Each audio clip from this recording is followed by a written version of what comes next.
Baik. Bismillahirrahmanirrahim. Assalamualaikum warahmatullahi wabarakatuh.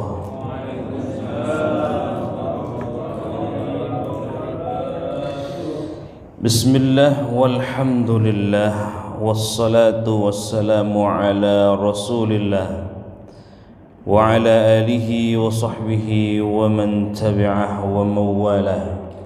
La hawla wa la quwwata illa billah. Qala rabbi shrah li sadri wa yassir li amri wahlul 'uqdatam min lisani yafqahu qawli. Raditu billahi rabba wa bil islami dina wa bi muhammadin nabiyyan wa rasula.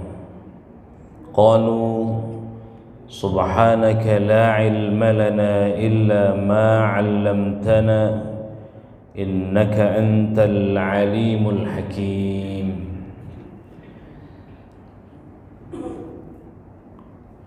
قال الله تعالى في القرآن الكريم أعوذ بالله من الشيطان الرجيم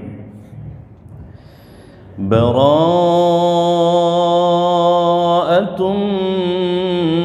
من الله ورسوله إلى الذين عاهدتم من المشركين فسيحوا في الأرض 4 أشهر واعلموا أنكم غير معجز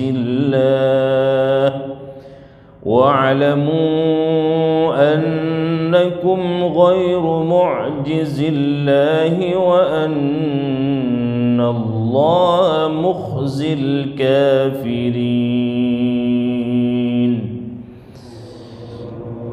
صدق الله العظيم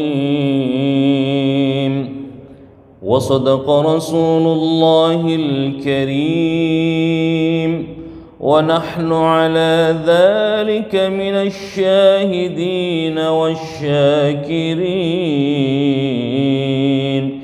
والحمد لله رب العالمين. Hadirin hadirat jamaah Masjid Raya Al-Barakah yang dimuliakan Allah Subhanahu wa taala. Di pagi yang mulia ini, di pagi yang sejuk ini, di pagi yang insyaallah diberkahi oleh Allah Subhanahu wa taala, di bulan yang kedua di bulan Hijriyah, yakni bulan Safar. Ini sudah memasuki tanggal berapa? 11 ya. Tanggal 11 Safar. Kita sudah meninggalkan bulan-bulan haram, Dzulqa'dah, Dzulhijjah, Muharram, dan kita sudah memasuki bulan Safar. Safar itu ada yang menganggap bulan sial, sehingga di beberapa daerah, beberapa lokasi, siapa yang melakukan transaksi, melakukan pernikahan di bulan Safar itu sial. Padahal Rasulullah sallallahu alaihi wasallam menikah dengan Khadijah itu di bulan Safar. Rasulullah menikahkan putrinya dengan Ali bin Abi Thalib itu juga di bulan Safar ya. Jadi tidak benar itu anggapan bulan sial. Kita tidak bahas tentang itu, tetapi yang akan kita bahas adalah kita akan mentadabburi surah ke-9. Surah apa? At-Taubah, atau nama lainnya adalah surah Bara'ah. Kalau di mushaf Madinah tidak ada surah At-Taubah, adanya surah Bara'ah. Kenapa surah Bara'ah? Tadi diawali dengan bara'atum minallah. Nah, ini yang kita akan kaji dalam waktu kurang lebih 1 jam ke depan jamaah sekalian, insyaallah. Setelah bulan lalu kita mentadabbur surah Al-Anfal, ya, surah Al-Anfal, dan kali ini kita akan mentadabburi surah At-Taubah ditilik dari perspektif tafsir ijmali secara global saja. Jamaah sekalian yang dimuliakan Allah Subhanahu wa taala, hadirin hadirat yang dimuliakan Allah. Seperti biasa kita sebelum memasuki kajian, kita berdoa kepada Allah. Yang sakit semoga Allah sembuhkan sakitnya, yang punya hajat semoga Allah kabulkan hajat-hajat kita. Kita senantiasa diberikan kesehatan lahir dan batin, sehat jasmani dan rohani. Anak-anak kita sehat walafiat, menjadi keturunan-keturunan yang saleh dan salihah, menjadi generasi Qur'ani, generasi Rasulullah sallallahu alaihi wasallam yang memperjuangkan agama Islam li'i'la'i kalimatillah. Dan kita juga terus berdoa semoga ya Rabb istiqamahkan kami dalam ketaatan kepadamu ya Allah. Ya Rabb, kami juga bermohon seandainya usia kami sampai di sini, atau yang jelas kita pasti akan wafat, kita pasti akan mati, ya Rabb wafatkan kami dalam keadaan husnul khatimah. Ala hadhihi niyyah wa ala kulli niyyatin salihah wa la hadratin nabiyil mustafa syai'un lillahi lahum al-Fatihah.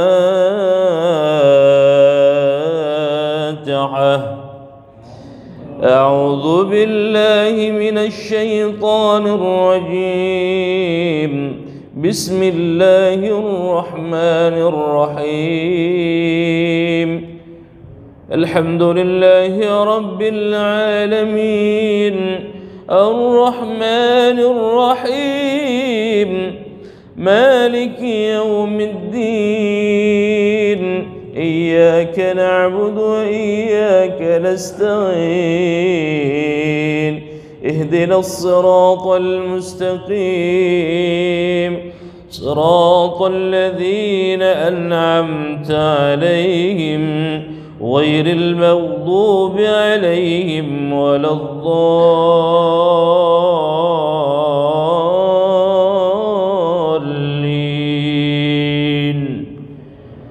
Amin. Hadirin yang dimuliakan Allah,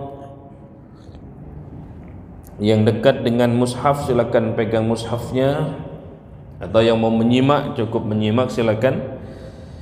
Kita akan mentadabburi surah At-Taubah jemaah sekalian. Surah At-Taubah ini mari kita lihat perspektif dari surah At-Taubah. Surah At-Taubah ini masuk dalam mushaf Al-Quran urutan surah yang ke-9, ya. Pertama surah Al-Fatihah, kedua Al-Baqarah, ketiga Ali Imran, bukan Al-Imran ya, Ali Imran, yang keempat An-Nisa, surah yang kelima Al-Maidah, surah ke-6, Al-An'am, lalu ketujuh Al-A'raf, ke-8 Al-Anfal, ke-9 surah At-Taubah atau surah Bara'ah, ke-10. Iya, alhamdulillah hafal ya. Saya dengan mahasiswa, yuk surah ke-9 At-Taubah, surah ke-10 sudah macet. Alhamdulillah. Jamaah sekalian dimuliakan Allah Subhanahu wa taala, alhamdulillah kita masih hafal. Semoga spirit dari surah-surah yang kita tadabburi menjadi bagian penting laporan kepada Allah. Ya Allah, saya dulu pernah mengkaji surah-surah ini. Begitu ditanya malaikat, Apakah Anda mengkaji semua surah-surah Al-Quran? Mengkaji. Di mana? Di Masjid Al-Barakah. Ini baru ke 9 ya. Jadi masih berapa seri lagi? Masih panjang ya. Dari 114 surah baru 9 surah. Mudah-mudahan kita diberikan panjang umur, sehat walafiat ya, terus diistiqomahkan dalam ketaatan kepada Allah Subhanahu wa taala. Hadirin yang dimuliakan Allah Subhanahu wa taala, surah 9 ini atau surah yang ke-9 ini adalah bernama surah At-Taubah ya. Surah At-Taubah. Dalam mushaf Al-Quran, mushaf Uthmani yang kita kenal, surah At-Taubah itu masuk urutan surah yang ke-9 ya. Tetapi dari sisi, nah ini dari sisi tertibus suarnya, dari sisi nuzul Al-Qur'annya masuk surah ke berapa? 113. Nah, Ustadz, kok berbeda antara surah turun dengan surah penyusunan surah ayat Al-Qur'annya, surah dan ayat Al-Qur'annya? Itu karena terkait dengan ini nanti insya Allah secara khusus lah ya kita bahas, dan ini menjadi kajian disertasi S3 saya yang saya tulis terkait susunan Al-Quran, penamaan surah, jumlah ayat. Itu saya susun kurang lebih 500 halaman menjadi disertasi S3 yang saya pertahankan untuk meraih gelar doktor saya. Dan saya tulis postdoktoral saya, sebagian tulisan itu saya sempurnakan di Mesir, dan kajian itu sudah menjadi buku. Silakan dicari Diskursus Munasabah Al-Quran Hasani Ahmad Said, maka kita akan ketemu buku itu. Silakan baca. Di antaranya jumlah surah yang kita tahu berapa? 6.006 yang gampang 6.666 Ustaz. Iya gak? Jumlah ayat itu ya, jumlah ayat betul segitu? Pernah ngitung? Ada yang pernah ngitung? Al-Fatihah sekian ayat, coba di mushaf itu dihitung. Sesekali lagi longgar, surah Al-Fatihah sekian ayat, Al-Baqarah sekian ayat, sampai surah An-Nas sekian ayat. Total tidak sampai 6.666 ayat. Lalu yang lainnya misalnya surah yang pertama kali turun adalah surah apa? Surah Al-Alaq atau surah Iqra. Semua sepakat ulama? Semua sepakat Ustaz.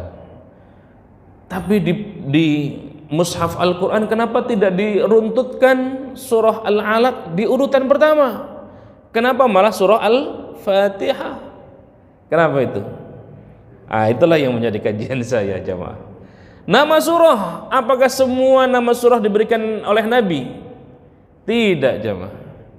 Sebagiannya diberikan nama oleh tim perumus Al-Quran itu. Termasuk pembukuan Al-Quran ini Nabi tidak pernah menyuruh untuk membukukan Al-Quran. Maka itu ketika Umar bin Khattab mengusulkan untuk pembukuan Al-Quran, kodifikasi Al-Quran, maka pertama kalinya ditolak oleh Abu Bakar As-Siddiq. Ini tidak ada perintah dari Rasulullah. Nah begitu. Paling tidak saya simpulkan dua terkait dengan tertibus suar wa tertibul ayat, susunan surah, susunan ayat Al-Quran. Yang pertama tauqifi itu bersumber dari Nabi. Yang kedua ijtihadi, termasuk penyusunan surah-surah itu, ayat-ayat itu ada nuansa ijtihadi. Nah gitu. Secara turunnya surah At-Taubah itu masuk ke 113 urutannya, tetapi penempatan di mushaf Utsmani menjadi urutan yang ke-9 ya. Ya, terlihat di awal itu. Surahnya, maka surah At-Taubah itu masuk kategori surah Madaniyah. Apa surah Madaniyah itu?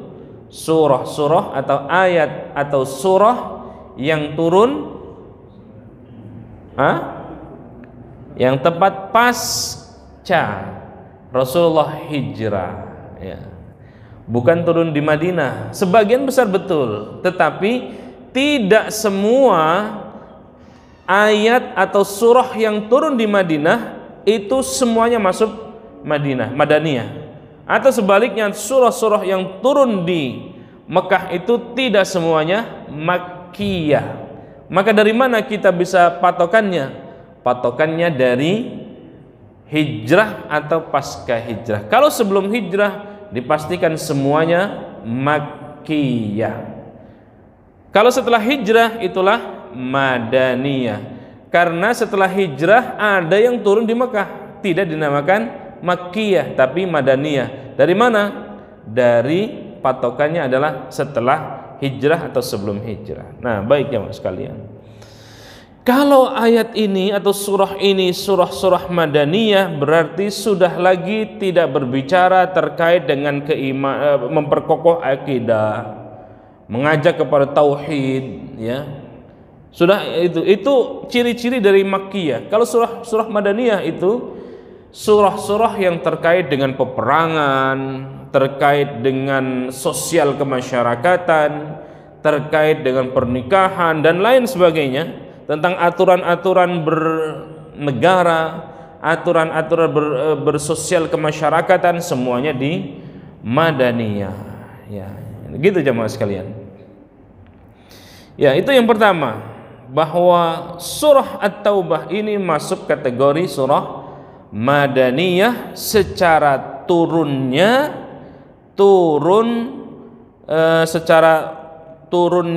surah ini adalah surah yang ke-113 selepas hijrahnya Rasulullah sallallahu alaihi wasallam, ya. Tetapi dari sisi tartibus suwar dari Mushaf Utsmani, surah At-Taubah ini masuk kategori surah yang ke-9. Dari sisi tema, ya, dari sisi tema, surat ini mengajak manusia untuk bertaubat kepada Allah, maka dinamakan surah At-Taubah. Ya, At-Taubah. Kita diajak oleh Allah untuk bertaubat kepada Allah, tentu karena kesalahan, kekurangan, kealpaan dalam berbagai hal, terutama terkait dengan jihad. Ya, terkait dengan jihad. Ya. Nah, jamaah sekalian yang dimuliakan Allah Subhanahu wa taala. Lalu yang kedua, tema surah At-Taubah ini, perkataan penting yang disebutkan dalam surah ini, paling tidak ada dua term yang terbanyak itu. Yang pertama terkait dengan taubat, ya. Yang kedua terkait dengan jihad. Taubat itu terulang sampai 17 kali. Lalu terkait dengan jihad terulang dengan sebanyak 10 kali, ya, 10 kali. Ya, Masya Allah, ya. Jadi dua tema besar inilah yang ada di surah At-Taubah, terkait dengan taubat, dan yang kedua terkait dengan jihad. Dinamakan surah At-Taubah karena memang kita diajak oleh Allah untuk bertaubat kepada Allah. Dalam hal ini tentu terkait dengan kekurangan-kekurangan dalam hal jihad, ya. Kalau dalam konteks kita secara manusiawi, ada nggak di antara kita yang tidak punya salah? Ada? Banyak atau nggak ada? Nggak ada ya kita ini yang tidak punya salah. Semuanya pasti punya salah. Itulah yang kata Nabi, diistilahkan 14 abad yang lalu, kullu bani Adam, setiap anak Adam, kita ini semuanya, ustaz, jamaah, bapak ibu sekalian, kullu bani Adam, semuanya kita ini bani Adam. Kullu bani Adam khata'un, setiap anak Adam pasti memiliki salah. Ibu-ibu memiliki salah, bapak-bapak memiliki salah, ustaz memiliki kesalahan. Semua kita memiliki kesalahan, tetapi kata Nabi, wa khairul khatta'in at-tawwabun. Sebaik-baik orang yang melakukan kesalahan, dia melakukan pertaubatan. Nah, maka hadir surah At-Taubah. Ya, sekarang sebelum masuk ke pembahasan berikutnya, ini surah At-Taubah ini surah yang unik. Kenapa saya katakan unik? Tidak ada basmalahnya. Ya. Begitu surah Al-Anfal selesai, ya, surah Al-Anfal di ayat 57. وَالَّذِينَ آمَنُوا مِن بَعْدُ وَهَاجَرُوا وَجَاهَدُوا مَعَكُمْ فَأُولَئِكَ مِنكُمْ وَأُولُو الْأَرْحَامِ بَعْضُهُمْ أَوْلَى بِبَعْضٍ فِي كِتَابِ اللَّهِ إِنَّ اللَّهَ بِكُلِّ شَيْءٍ عَلِيمٌ.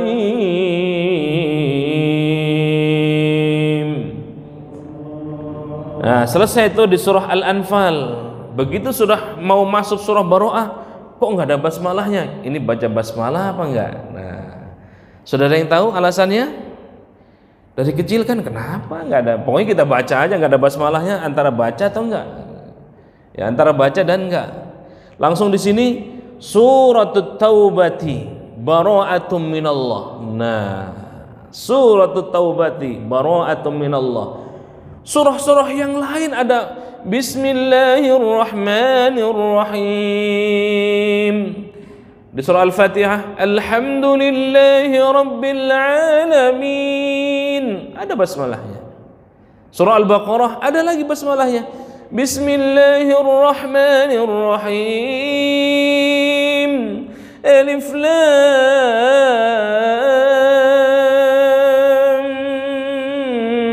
Mim. Dzalikal kitabu la raiba fihi hudan lil muttaqin. Begitupun surah Ali Imran, begitupun surah An-Nisa, begitupun surah Al-Maidah, begitupun surah Al-An'am, Al-A'raf, Al-Anfal. Begitu di surah At-Taubah, silakan cek, ada nggak basmalahnya? Tidak ada. Lalu bagaimana Ustaz? Baca apa enggak nih? Baca apa enggak biasanya? Ragu Ustaz, mau baca kagak ada basmalahnya. Mau baca basmalah takut salah. Ada 3 pendapat jemaah. Ya, ini sekaligus kita bahas ya. Yang pertama, surah Baro'ah ini banyak ulama menyatakan, bahkan beberapa hadis, beberapa riwayat atau banyak riwayat yang menyatakan surah At-Taubah ini adalah masih satu surah dengan surah Al-Anfal. Ya, maka oleh karena itu, jadi dari surah Al-Anfal terakhir yang tadi kita baca ayat 75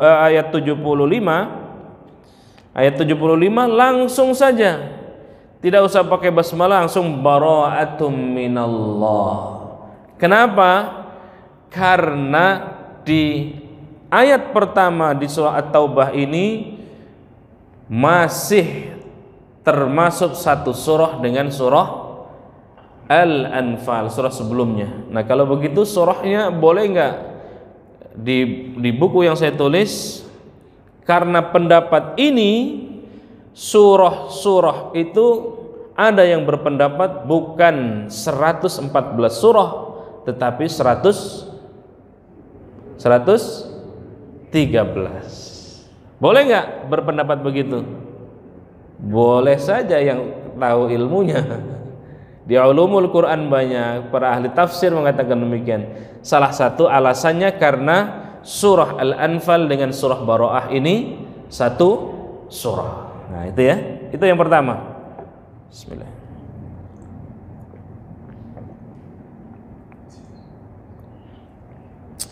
Yang kedua, jamaah sekalian yang dimuliakan Allah Subhanahu wa taala. Baru berapa? Satu. Yang kedua, surah At-Taubah ini terkait dengan peperangan. Ya. Terkait dengan apa? Isinya tentang peperangan. Jadi kalau perang itu jamaah sekalian, subhanallah, ini lagi-lagi kita terkagum-kagum dengan ajaran Islam.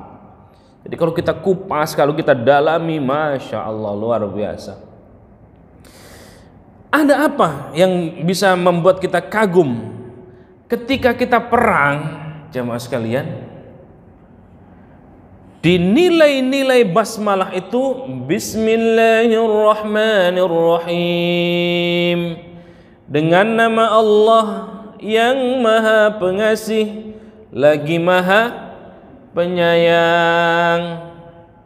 Karena konteksnya adalah konteks perang, jadi tidak perlu disebutkan bismillah. Ini kan karena sekarang lagi ngetren syariatisasi ya. Ada kolam renang syariah. Ada jilbab syar'i ya. Pakaian syar'i, semua disyar'ikan ya. Peci syar'i. Nah, ini peci syar'i. Ya. Lalu apalagi ya? Perbankan syariah. Lalu apalagi? Gadai, ada lagi gadai kan? Gadai syariah. Utang, ada utang syariah. Iya. Leasing syariah ada sekarang itu. Leasing syariah. Yang enggak ada mungkin hutang syariah itu. Ya, jadi karena konteksnya peperangan, adabnya peperangan itu tidak memakan tidak karena perang itu konteksnya adalah namanya perang, tidak memunculkan Maha Rahman Maha Rahimnya. Itu bukan bagian dari Rahman Rahimnya. Artinya apa? Kalau bisa tidak berperang, maka itu jauh lebih baik. Ada pencuri syariah, sebelum mencuri pakai dulu Bismillahirrahmanirrahim. Wah, ini terlalu syar'i. Kan ada itu di beberapa masjid itu. Datang ke masjid tapi hatinya mau nyolong. Iya, kata ustadznya, Bapak Ibu sekalian yang dimuliakan Allah, ambil yang baik, buang yang buruk. Apapun yang baik ambil. Begitu pulang sendalnya pakai sendal jepit, pulang pakai sendal yang bagus. Ini salah kaprah ini. Saya pengurus di masjid kampus UIN ya, namanya Masjid Fathullah. Meskipun masjid kampus, karena memang di pinggir jalan. Dulu 5 tahun belakangan sebelum ada kita pasang CCTV dan seterusnya, sering sekali kehilangan. Namanya mahasiswa, diskusi segala macam, tasnya ditaruh aja, ada laptopnya, ada dompetnya, itu berkali-kali hilang. Begitupun sepatu yang agak bagusan, ya tadi itu mungkin ya, ambil yang baik, buang yang buruk. Ya, jamaah sekalian dimuliakan Allah Subhanahu wa taala, maka karena alasan itu surah Bara'ah atau surah At-Taubah tidak ada basmalahnya, karena tentang peperangan, tentang perang. Sedangkan nilai Bismillahirrahmanirrahim itu nilai-nilai kasih sayang. Ya, kita berumah tangga, ada nggak yang belum pernah sama sekali cekcok, cokcek? Kayaknya nggak ada ya. Jangankan kita deh, Nabi aja dengan istrinya ada. Ya, Nabi sekelas Nabi dengan istrinya ada itu. Yang cemburuan. Nah, ini ibu-ibu nih cemburuan. Enggak ya Bunda ya? Enggak salah tuh. Baik jamaah sekalian dimuliakan Allah Subhanahu wa taala, maka karena nilai-nilai Ar-Rahman Ar-Rahim itu adalah kasih sayang, maka karena At-Taubah ini tentang peperangan, maka tidak dimulai dengan basmalah. Sudah berapa tuh? 2. Yang ketiga, ini yang mendekati sahih, dua-duanya sahih ya, dua-duanya sahih, pendapat ini kuat pendapat dari para ulama dan pendapat banyak kitab mengatakan demikian. Tetapi yang ketiga yang lebih mendekati adalah karena surah At-Taubah ini dari sononya ini tauqifi. Nabi tidak mencontohkan dengan basmalah. Nah, ini yang ketiga ini. Ya, yang ketiga. Yang pertama tadi terkait dengan apa? Karena surah At-Taubah dengan surah Al-Anfal satu surah, maka surah Baroahnya tidak perlu basmalah. Yang kedua, karena konteksnya peperangan, maka nilai-nilai Ar-Rahman Ar-Rahim tidak ada dalam peperangan, maka tidak diperlukan Bismillahirrahmanirrahim. Yang ketiga adalah karena tidak ada riwayat yang mengatakan Rasulullah Shallallahu Alaihi Wasallam ketika membaca surah Bara'ah atau surah At-Taubah ini menggunakan basmalah. Nah, gitu ya. Baik, jamaah sekalian, sekarang sudah tahu. Jadi mau pakai basmalah apa tidak? Silakan dengan 3 alasan tadi ya. Jamaah sekalian yang dimuliakan Allah Subhanahu wa taala, ya, tema surah ini tadi tentang taubat karena 17 kali disebutkan taubah ya. Lalu selain itu kandungan-kandungan surahnya kita lihat sebelah kanannya. Ayat 1 sampai ayat 15 ini terkait dengan pemisahan hubungan dan perjanjian di antara muslim dan musyrikin sebelum pembukaan kota Mekah. Jadi sebelum Fathu Mekah ada bara'ah, pemisahan hubungan perjanjian antara muslim dengan musyrikin sebelum adanya Fathu Mekah ya, pembebasan kota Mekah. Itu ayat 1 sampai ayat 15. Ayat 16 sampai 28 itu terkait dengan perbandingan antara jihad di jalan Allah dan peranan musyrikin di Mekah serta penegasan terhadap kepentingan jihad terhadap orang muslim. Itu di ayat 16 sampai ayat 28 ya, terkait dengan perbandingan jihad di jalan Allah dan peranan musyrikin di Mekah serta penegasannya terhadap kepentingan jihad terhadap orang muslim. Ya. Jihad itu di jalan Allah ya, di jalan Allah.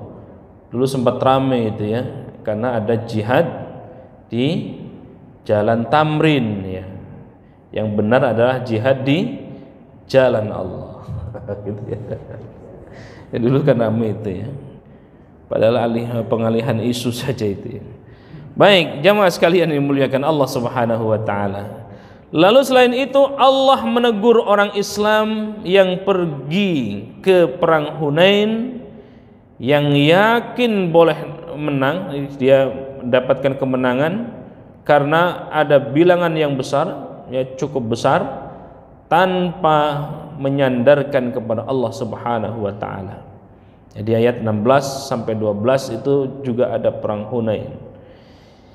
Di ayat selanjutnya jamaah sekalian, ayat 29 sampai 37 itu terkait dengan larangan kepada ahli kitab dan musyrikin dan seruan agar mereka bertaubat kepada Allah. Jadi ahlul kitab, ada larangan bagi ahlul kitab, larangan bagi musyrikin, dan ada seruan Allah agar mereka semuanya bertaubat kepada Allah. Tubu ilallahi taubatan nasuha. Jadi taubat itu harus taubat yang sungguh-sungguh, bukan taubat sambal katanya gitu ya. Emang begitu ya bunda ya. Taubat sambal itu maksudnya dia sudah taubat tapi meskipun sudah pedas gitu ya, tapi nyolek lagi itu taubat sambal. Nah, jamaah sekalian yang dimuliakan Allah Subhanahu wa taala, ayat selanjutnya ayat 38 sampai 110 terkait dengan peringatan tarbawi ya, kepada orang yang beriman dan kesadaran orang munafik dan orang Arab dalam perang Tabuk. Jadi paling tidak 2 peperangan ini yang terungkap ya, diantaranya adalah Yang pertama tadi perang Hunain, dan yang kedua adalah perang Tabuk. Nanti akan saya ceritakan perang Tabuk saja ya. Perang Tabuk. Ya. 110 ya, ayat 38 sampai 110. Lalu surah At-Taubah ini terdiri dari ayat 1 sampai 129 ya, 129. Jadi kalau kita hafalkan 1 bulan ke depan, 129 dibagi 30 berapa ayat? Hah? Berapa? 3 ayat atau 4 ayat per hari ya? Bisa nggak? Insya Allah. Jadi sebenarnya kalau kita istiqomah terus, sudah sampai 9 surah kita menghafal itu ya. Sudah menghafal kita surah. 1 hari 3 ayat atau 4 ayat. Ada yang 3 ayat, ayat 4 ayat. Susah nggak? Susah. Nah, kalau kita bilang susah, susah. Tapi kalau istiqomah bisa insya Allah. 129 dibagi 1 bulan 30 hari, ada yang 3, ada yang 4 ayat. Nah, jamaah sekalian yang dimuliakan Allah Subhanahu wa taala, ya. Surah At-Taubah berarti pengampunan. Surat At-Taubah tadi kita sudah bahas, surah-surahnya masuk ke surah Madaniyah atau turunnya pasca hijrahnya Rasulullah sallallahu alaihi wasallam. Setelah kembali dari perang Tabuk tahun ke-9 Hijrah ya. Jadi ayat ini turun berbarengan dengan perang Tabuk itu di tahun ke-9 Hijrah ya. Jadi setelah hijrah 9 tahun kemudian turun surah At-Taubah. Begitupun perang Tabuk juga terjadi di tahun ke-9 Hijrah. Ya, dan tentu surah At-Taubah ini tadi kita sudah jelaskan di Mushaf Utsmani masuk ke urutan ke-19, tetapi secara tartib nuzulinya masuk ke 113. Jumlah ayatnya ada 129. Sehingga tadi kalau kita mau hatamkan atau mau hafalkan surah ini, maka sesungguhnya kita butuh 3 sampai 4 ayat saja per hari. Insyaallah bulan depan kita ganti ke surah berikutnya sudah hafal. Dari sisi penamaannya jamaah sekalian tadi itu ya, penamaan surah At-Taubah terkait dengan pembahasan pemutusan perjanjian damai dengan kubu musyrikin dan diperbolehkannya memerangi mereka dikarenakan banyak isi perjanjian mereka yang mereka langgar. Jadi perjanjian-perjanjian itu penting. Dari dulu zaman Nabi itu sudah banyak perjanjian-perjanjian. Perjanjian Aqobah 1, Aqobah 2. Jadi maka setiap transaksi apapun faktubuh maka diabadikan melalui perjanjian.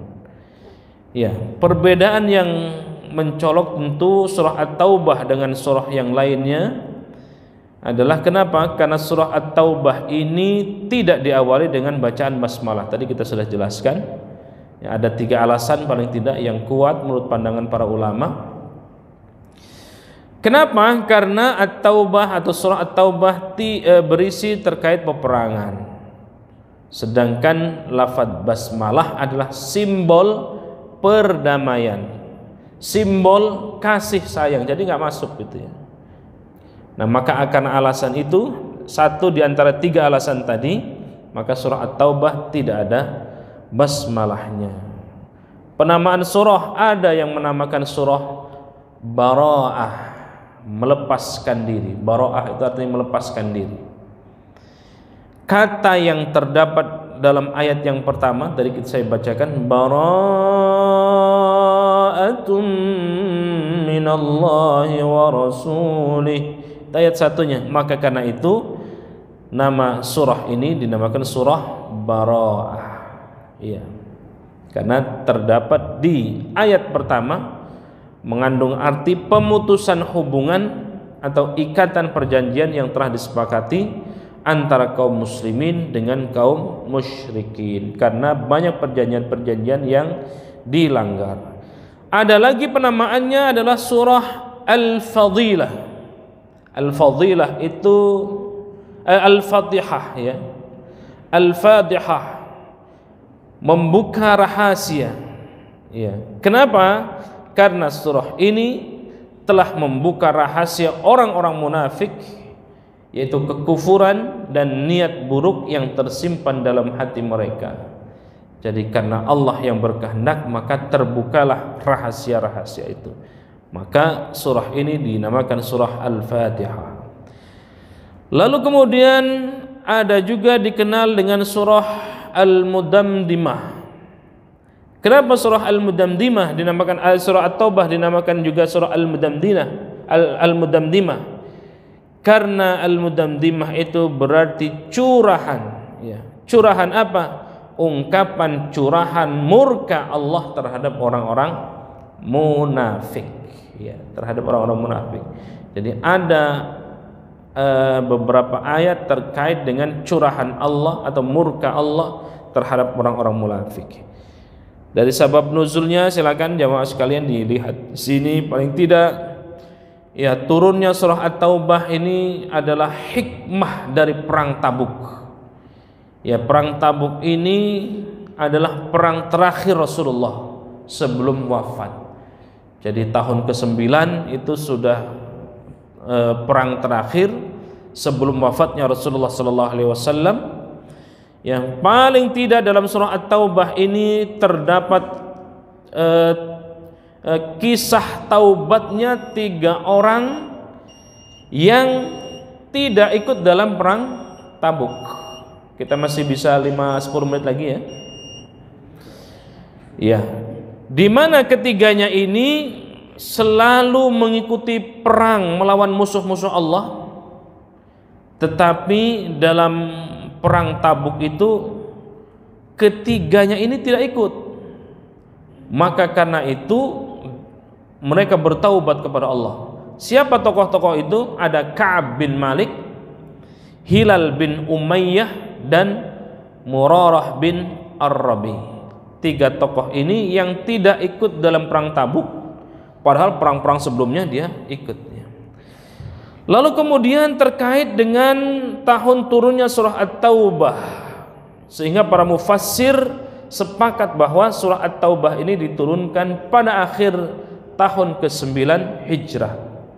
Nah, di tahun ini, di tahun ke-9 Hijrah ini, Nabi Muhammad SAW bersama sejumlah umat Islam berangkat menuju Tabuk dengan maksud untuk menghalau tentara Romawi.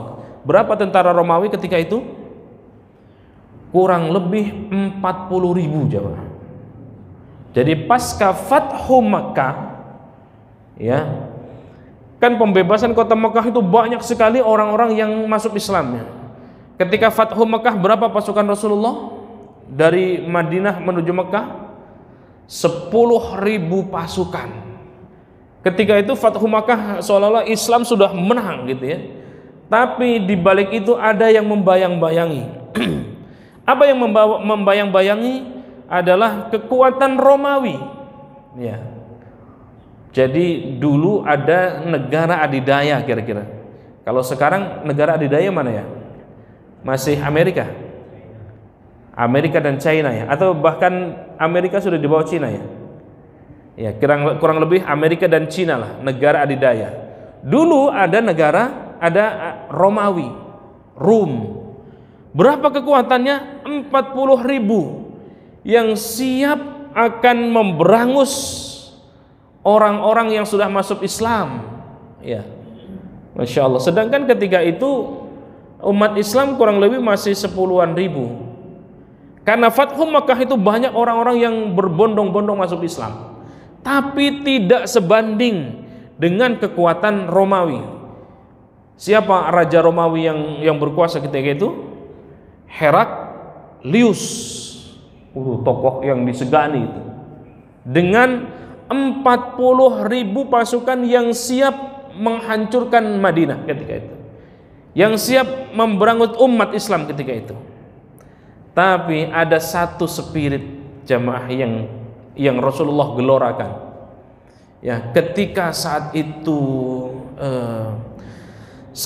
sedang terjadi paceklik yang luar biasa, panas yang berkepanjangan, terjadi pangan pun agak susah. Maka satu yang digelorakan oleh Rasulullah, spirit jihad dan spirit wakaf, spirit infak. Masya Allah, Masya Allah. Karena saat itu untuk makan aja susah, lagi paceklik. Tapi karena semangat jihad itu Rasulullah gelorakan, ya, sehingga Rasulullah mengajak, ayo silakan berwakaf, silakan berinfak, kita mau perang. Dan yang mau diperangi itu dengan kekuatan 40.000 pasukan. Kira-kira keder atau enggak tuh dengan yang tadi hanya 10.000, ya. Kekuatannya sudah terlatih itu Romawi itu. Tapi Rasulullah Shallallahu Alaihi Wasallam ini antara kalau tidak dilakukan perlawanan maka umat Islam akan tergilas, ya. Maka Rasulullah putuskan untuk melakukan perlawanan, peperangan. Dan ini adalah peperangan yang terbesar dengan jumlah pasukan. Saat itu Rasulullah datang ketika Fathu Makkah sudah 10.000, lalu saat itu sudah berbondong-bondong. Selain itu juga Rasulullah SAW melakukan diplomasi kepada kabilah-kabilah yang belum muslim, yang belum memeluk agama Islam dan akhirnya mau, dan akhirnya terkumpullah pasukan Rasulullah dengan 30.000 pasukan. Insya Allah sudah 3 kali lipat itu, ya, 3 kali lipat. Tapi lagi-lagi belum ada apa-apanya karena tidak punya apa-apa, lagi paceklik di perang Tabuk itu. Lalu Rasulullah menggelorakan wakaf, zakat, infak, sedekah plus wakaf. Maka berbondong-bondonglah diantaranya ada Umar bin Khattab. Umar bin Khattab itu menyedekahkan, subhanallah, separuh, ya Allah, separuh harta yang dipunyai. Kalau kita punya rumah satu, harganya kalau di Bintaro ini kurang lebih 1,5 atau 2 M, ya. Mobil ada satu, kira-kira 300 jutaan. Lalu ada lagi selain itu deposito, ada lagi tanah dan seterusnya. Kalau dihitung kira-kira ada 10 miliar, maka 5 miliarnya itu disedekahkan untuk wakaf li'ila'i kalimatillah. Masya Allah. Yang terbesar Utsman bin Affan. Utsman bin Affan itu membawa 1.000 dirham. 1 dirham, ya, baik yang kalau dirham kan nggak pernah itu ya, dari zaman Rasul sampai sekarang sama saja. Itu hebatnya kalau kita pakai mata uang emas atau dirham, ya. Kalau sekarang uang 1 miliar bentuk rupiah, 100 tahun lagi masih berlaku 100 miliar seperti kekuatan sekarang enggak, sudah turun itu, ya. Dulu pakai uang 100.000 masih dapat banyak itu, ya. Kalau sekarang 100.000 cukup masuk tol mana ini itu sudah 2 kali masuk sudah habis itu tol baru kita ini, ya. Masya Allah, nggak tahu masuk kemana itu, mana yang ahlinya sudah selesai itu. 1.000 dirham itu yang disumbangkan oleh Utsman bin Affan. 1.000 dirham, 1 dirhamnya itu kurang lebih 4 sampai 5 gram emas. Berarti kalau 1.000 dirham berapa tuh? 1000 kali 5 gram, berarti 5000 gram emas. 1 gram sekarang kita pukul rata misalnya 1 juta, berarti 5000 gram kali 1 juta berapa? Berapa? 10 miliar atau 5 miliar? Kurang lebih 5 miliar. Plus kendaraan termewahnya ada 200, kurang lebih 200 ekor unta dipakai untuk kendaraannya. Unta ketika itu kendaraan termewah. Ya, kalau Alphard sekarang taruhlah 1 M, kalau 200 berarti Masya Allah. Itu yang digelorakan. Begitupun yang lain-lain, yang punyanya 1 gram gandum, 1 kilo gandum, mereka bawa 1 kilo gandum. Yang punya 2 gandum, jadi meskipun mereka miskin, orang-orang yang lain-lain itu, mereka miskin, tetapi jiwanya jiwa kaya. Insya Allah, itulah perang Tabuk. Itulah perang Tabuk. Sehingga itu menjadi olok-olok dari orang-orang munafik. Ente ngasih sedekah cuman 2 kilo gandum, buat apa gitu. Tapi kalau dari sekian ada 3000 yang menyumbangkan 2 kilo gandum, kali 3000 sudah berapa itu? 6000 kilo gandum. Masya Allah. Jadi yang dididik oleh Rasulullah SAW, meskipun mereka miskin tidak punya apa-apa, tetapi mereka punya mental kaya. Di zaman Nabi itu meskipun miskin tapi jiwa pengen ngeluarin. Kalau sekarang Masya Allah, itu yang digelorakan oleh para ulama-ulama kita untuk berjuang membela negara kita ini. Punyanya bambu runcing, punyanya tenaga dengan tenaga. Perjalanannya kurang lebih ke untuk ke Romawi,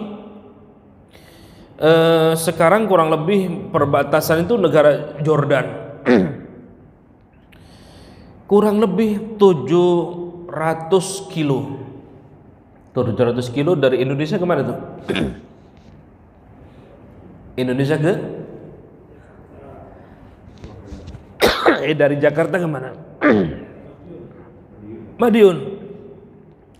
Dan jangan bayangkan seperti jalan ini sekarang. Sehingga Rasulullah dengan kekuatan tadi itu 30.000 pasukan ternyata membuat ketar-ketir orang Romawi yang sudah dikdaya, negara kuasa. Inilah dalam sejarah jamaah sekalian, perang yang tanpa perang. Kenapa saya katakan perang tanpa perang? Jadi tidak ada peperangan. Romawi di tahun ke-9 Hijrah itu mundur dengan sendirinya. Sudah bertekuk lutut kepada umat Islam yang awalnya hanya 3.000, lalu kemudian dengan kekuatan Fathu Makkah itu 10.000, dari 10.000 berbondong-bondong menjadi 30.000. Masya Allah. Dengan apa tadi? Karena punya kesadaran. Andai negara kita punya kesadaran begitu, wah itu Freeport ambil. Lah ini kan yang terjadi adalah apa yang bisa aku ambil dari negaraku. Anggota dewan, Masya Allah gajinya. Apa yang bisa masyarakat kasih untuk aku. Begitupun kita semuanya. BLT, semuanya pengen dapat. Mestinya gelora ini yang kita sampaikan. Nah itu jamaah sekalian ya. Rasul pun karena memimpin perang itu. Dan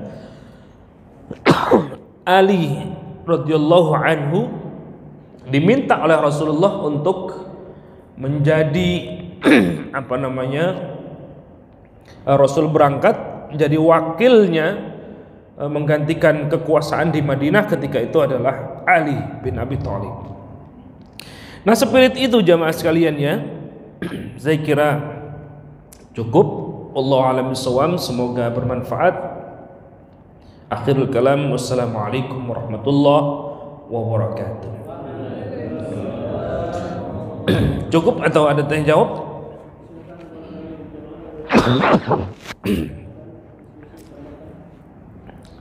Ada apa cukup? Cukup ya. Baik, kita tutup dengan doa kafatul majlis. Subhanakallahumma wa bihamdika asyhadu an la ilaha illa anta astaghfiruka wa atubu ilaik. Wallahu a'lam bishawab. Assalamualaikum warahmatullahi wabarakatuh.